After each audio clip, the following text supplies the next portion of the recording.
Make sure to like this video and subscribe.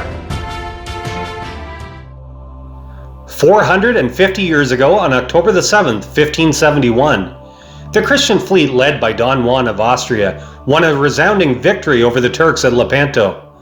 That victory, miraculously achieved by the Holy League, even though it was clearly numerically and militarily inferior to the fleet of the Ottoman Empire, was attributed to the intervention of the Blessed Mother, who from that day on was venerated under the title Queen of Victories and Help of Christians.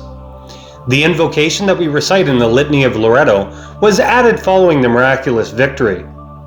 Ever since then, we have also celebrated the Blessed Mother as Queen of the Most Holy Rosary. Today, our enemy is more subtle and treacherous.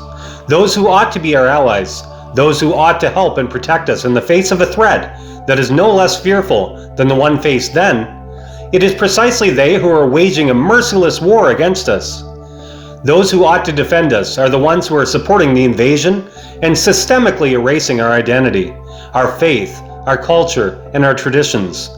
In the name of cancel culture, they have managed to make us ashamed of the victory of Lepanto. The crisis we are going through is so serious.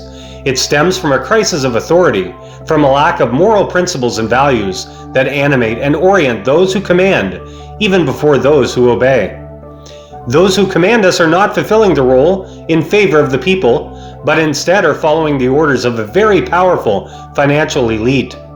Those who are really in charge today are not themselves part of the institutions, but they make use of them by bribing their officials, blackmailing those they have placed in there in order to manipulate them at will, ousting the honest and controlling the opposition. By now, you will have understood that everything that is presented to us as justification for their actions is always and only a pretext that has nothing to do with their criminal intentions.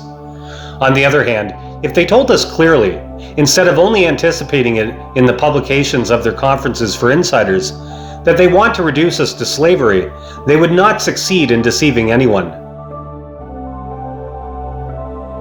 This is an excerpt of the full letter by Archbishop Vigano. Read it by following the link in the description to LifeSite News.